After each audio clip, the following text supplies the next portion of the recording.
So hey, there's basically I did two takes of videos in this bit here. Um, and one, you're gonna see me a little bit quite distressed. I just finished doing like two enemas, and it's just like really a mess in terms of like I couldn't get out from releasing. And then another one I did just previous to this one because I was just like, oh man. But it's like I want to be honest with you. I want to let you know what I'm going through, and it's just like I'm kind of in the final phase of my mission. To be quite honest with you, where I'm going, it's just like I'm not always getting steady. I refuse to go into my doctor on the basis that somebody of where I am, of being an HIV person, um, of where I need to get my body alkalized, and I'm fighting a lot of the last little demons in me, which is the occasional bit of coffee drinking still. Haven't been smoking pot and dealing with bad relationships and being around bad people. I've pushed everybody away from me except my family, and it's like all I'm doing is focusing on the mission. It's just like that's it. So I'm gonna go back and forth, just find little bits of stuff, and you can see what's up with me. I haven't shaved in a while. You know, all you people that want to attack me and tell me I look like shit, that's like fine. I don't care. I've blocked most of you anyways, so um, it's just a bit of honesty coming from Keith. Subtraction. Um, Layers of stuff. True essence.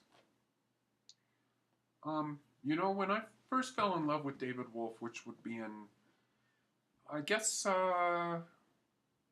summer 2007, that's when I really first found out. I got to know him. I found a lot of people who were very inspired by him when I went to a raw food meetup. And then a month or two after that, I went and saw David Wolf speak live at Rawvolution. And a big part of his message um,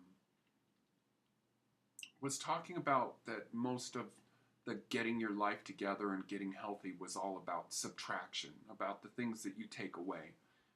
And he had made this rather statement that I found was profound, and I think it still applies to people who are completely lost, which is this idea of add things to your life and then it crowds out the bad things. Well, that works. That gets you in the door. The door of self-realization, the door out of the matrix, you know, you know, you know.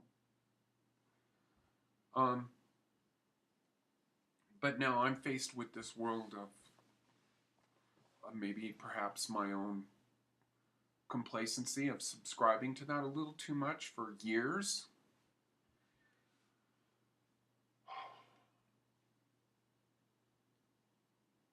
Because I was already in the door, you know. And some of that thinking just provides excuses. And for me, I have spent literally thousands of dollars. And just for me to take a slight digression here, it's like I have to advocate again that I am not a teacher. I've gone back and I've looked at some of my videos, and this really is working for what I intended it to work for, and I just want people to come along that are kind of maybe feel inspired by my journey, or I'm not trying to teach anything. And my big goal and my big mission is to survive being infected by quote-unquote HIV without medication. I was on death's door. I was dying in the hospital as a raw foodist in 2001. I went on medication, blah, blah, blah. Was on medication for 8 years, you know, and then I really wanted more of a truth because it was, whatever. It got me across a bridge, and it made me strip things down, and you know, and those 8 years were important because I fell in love with somebody who I'm not with now, who's like kind of like a brother, kind of like family, who's a soulmate. And by soulmate, I think that means somebody that's back. So that whole thing that seems like it wasn't that great, it sort of put me on this in this place where I found out some basic truths about myself, and then I just came to this point of wanting to get back to being a naturalist. And honestly, I have never taken any pharmaceutical ever. No cold medicine, no aspirin, no nothing ever in my life previous to having to take HIV meds. So that's what became my mission.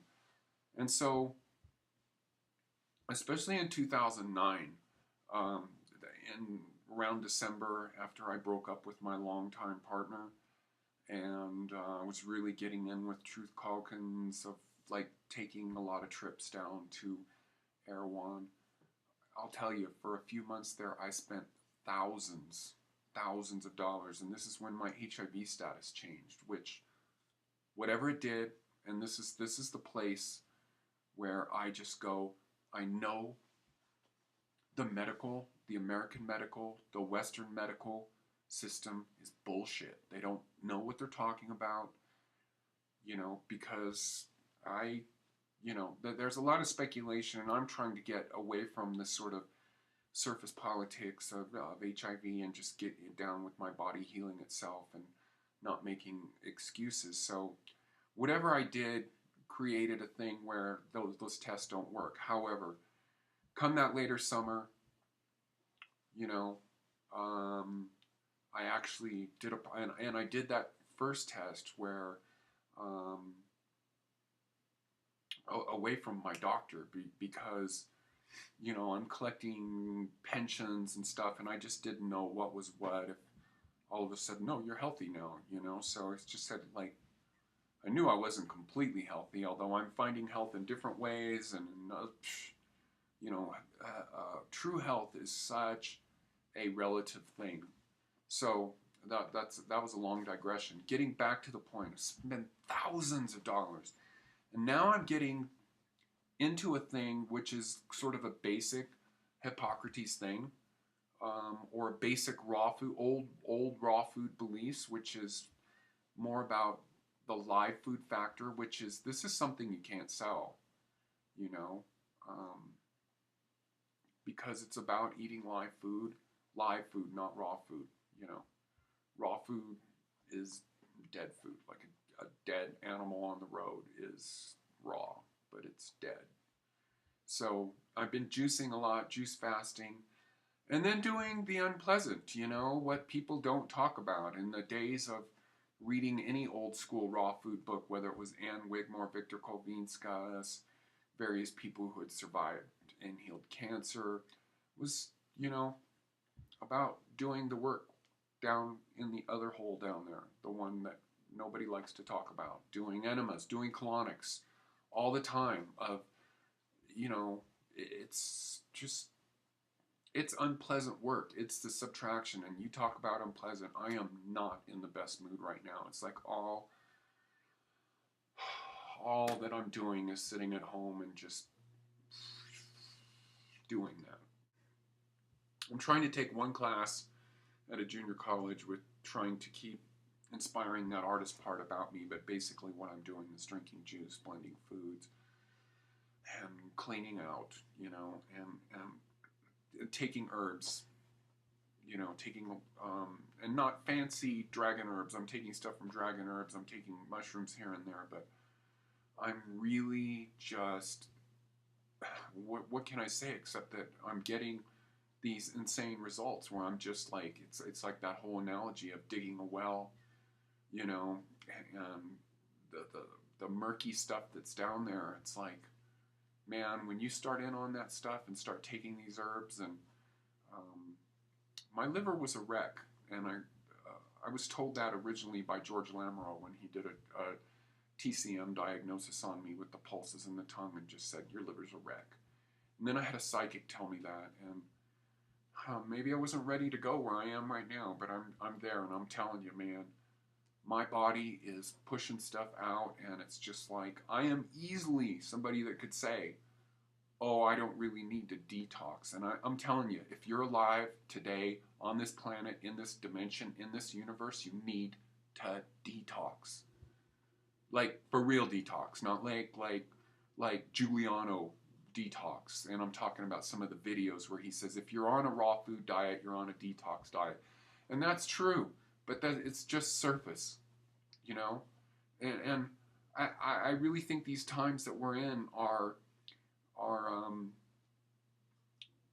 are sort of biblical right now, where there is this big separation. It's like the book of Revelation where it talks about two, you know, I'll paraphrase. It talks about two cultures existing. One that's about God, Jesus, and when I say Jesus, I mean Christ consciousness. I am a big devotee of Jesus and Christ consciousness, but I detest fundamentalist Christian values. I am a mystical Christian, which is basically the essence of secret society brotherhoods, and then the whole mystical Christian tradition was brought public in the late 1800s with theosophy and other stuff like that. And that's where I come from, especially with my roots of where I'm from. I'm Swiss in my background, and just some of the stuff that's arisen up inside of me. So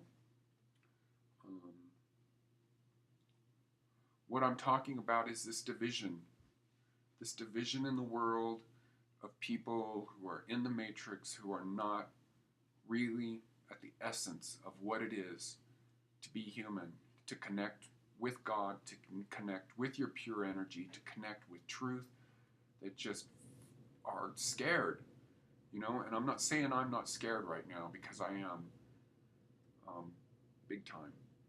I have a lot of symptoms right now that are very associated with latent, full-blown AIDS again, where it's just like freaking, I'm sitting on the toilet 10, 15 times a day. But it's like, I wonder what symptoms are really all about. It's just, you know, people, this is how it's jacked up. It's like been put in me. My mother is just like freaked out about, like, I think you just need to get back on meds, you know? And it's like, God, it's like, that is not what I need right now. It's like, I know what's going on. This stuff is coming out of me, and it's just like, it's got to go.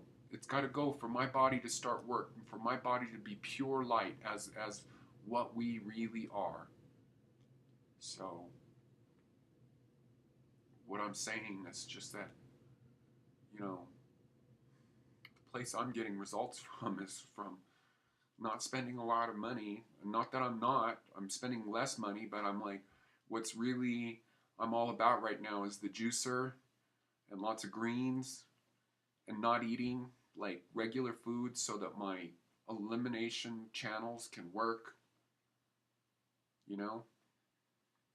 Here I am at 11 minutes, and I feel like I haven't said a fucking thing. So what's a big challenge for me is my mission of beating HIV. There's just a level of 100% purity that is absolutely demanded to win this race of not drinking coffee, not smoking pot. There's, for me, I am extremely right-brained. I get like kind of frustrated. I've accepted that. Like look at the table back there. That's been a mess for like a few weeks. So it's like, I accept the fact that I'm right-brained. I need to put a lot of energy into finding that left brain part of just like organizing, of like doing things that are natural to left brain. I am so insanely right-brained, and it's just like, I just live alone. Just, you know. I thank God for really meeting truth. He's another person who's very right-brained. I've been to his place, and it's just made me really happy to like find sort of a kindred soul who's another person who's extremely, extremely right-brained. I mean, the frame of time, the time of the day, you know, now that I don't work or anything like that, it's just like, time, organization, what's that? So part of my being an artist, you know, if I was an athlete, and I am athletic, and I want to like kind of get back to like rebuilding myself, doing some athletic things, but I don't relate to that mentality of like compete, be the best. It's like my head is way more into art, way more, and I kind of want to feed that, but at the same time I want to stay young and be sexy, and